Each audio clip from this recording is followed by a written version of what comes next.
previous meeting, she held the job in the NDU of National Secretary before I did. Started as a junior lawyer in the NDU, then went off and did some things in Parliament. Came back to the NDU, now she's back wanting to be in Parliament again. Can I present Laila Harre from the Internet?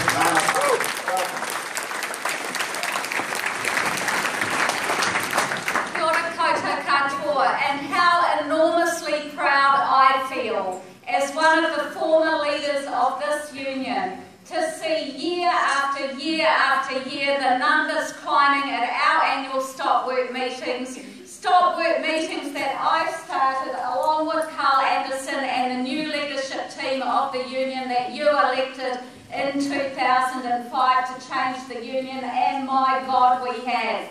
Look at all the people in this room that would not have been here a few years ago. Bunnings, stand up, be proud.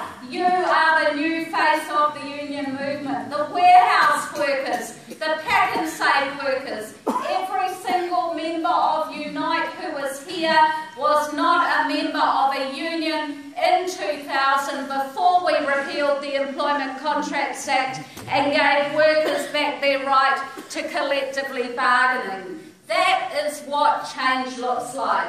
Change looks like the people in this room, and on Saturday the people in this room are going to make the changes that you have won at work, the changes that you have won in the union movement, change the government.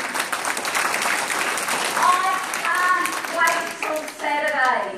Only 2 more sleeps, and I know that we will be saying ka kite anō to John Key, to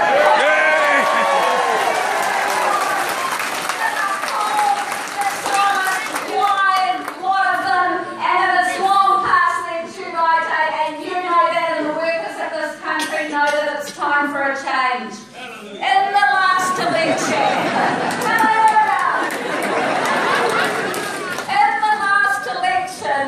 a million people didn't vote. Now, if you just look down a little bit, you might have been one of them.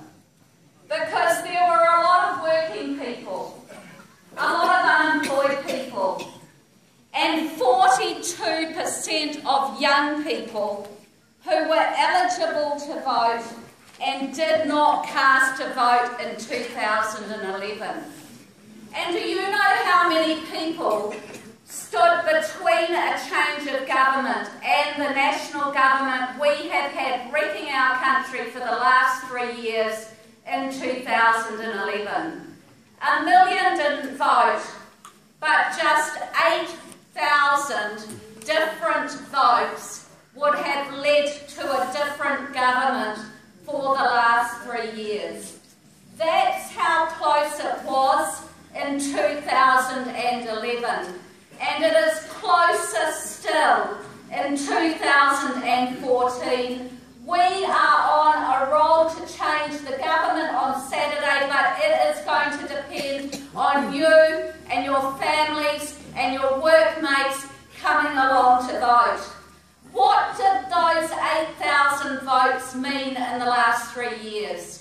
It meant that even though an overwhelming majority of New Zealanders opposed the sale of our power companies, the national government sold the power companies against our objections and against a majority that voted no in a citizens-initiated referendum.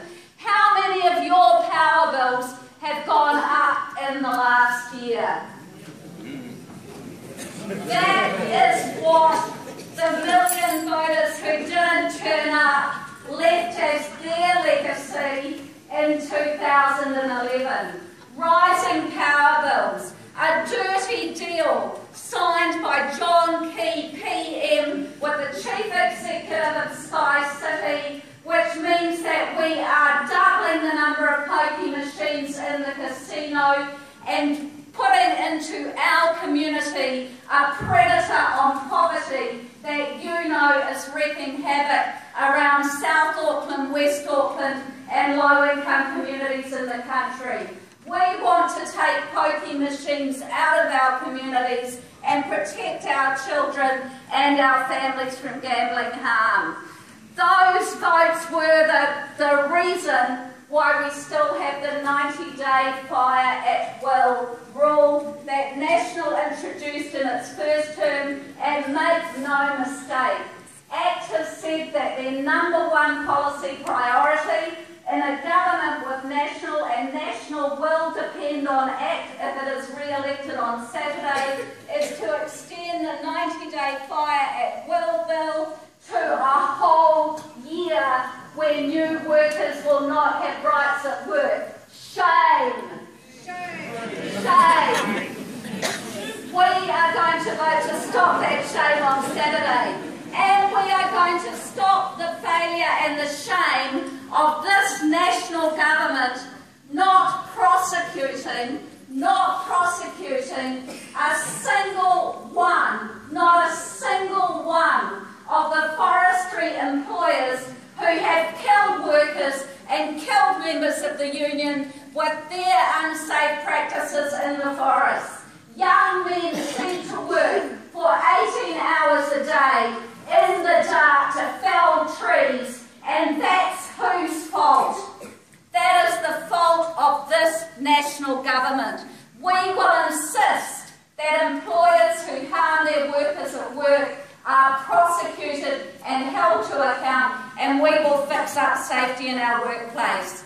Internet Mana's #1 priority in our first negotiations with David Cunliffe, who I can assure you on Sunday will be picking up the phone to Laila Harre and Laila Harre.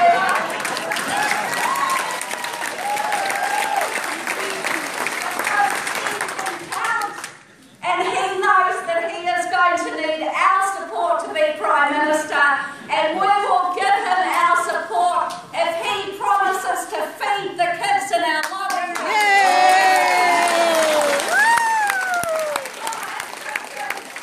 breakfast and free lunch for every child in half the schools in this country that are in the first 4 deciles, because you cannot learn on an empty stomach. And on Sunday I'll be saying to David Cunliffe as well that I want the kids in our low-income schools to have the tools that they need at school to become leaders in the digital age. Good. I want to see a massive improvement in the technology available to our kids. I want to halve the price that you are paying for broadband at home and for using your cell phones online, because this is the future. And I make a promise that a first priority that I'll be negotiating for with David Cunliffe is free tertiary education, because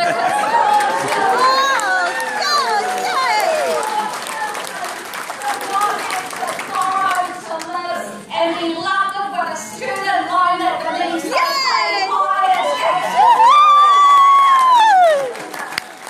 Finally, I want to say this. Tomorrow is Women's Suffrage Day. Tomorrow we will celebrate 121 years since our grandmothers, our great-great-grandmothers won the right to vote. My great-grandmother, Emily Frances Harre, was one of the third of New Zealand women who signed the women's suffrage petition in 1892.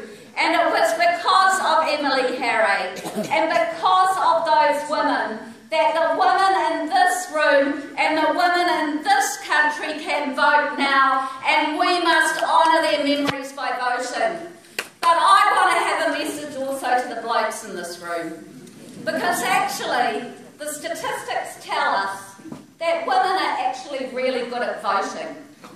That women go on to vote, that they understand the importance of the vote, and that they always vote for what's in the best interests of their families and their communities. But men, brothers, mates, uncles, fathers, now that's just showing which gender you are. You are the biggest group in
fight for it.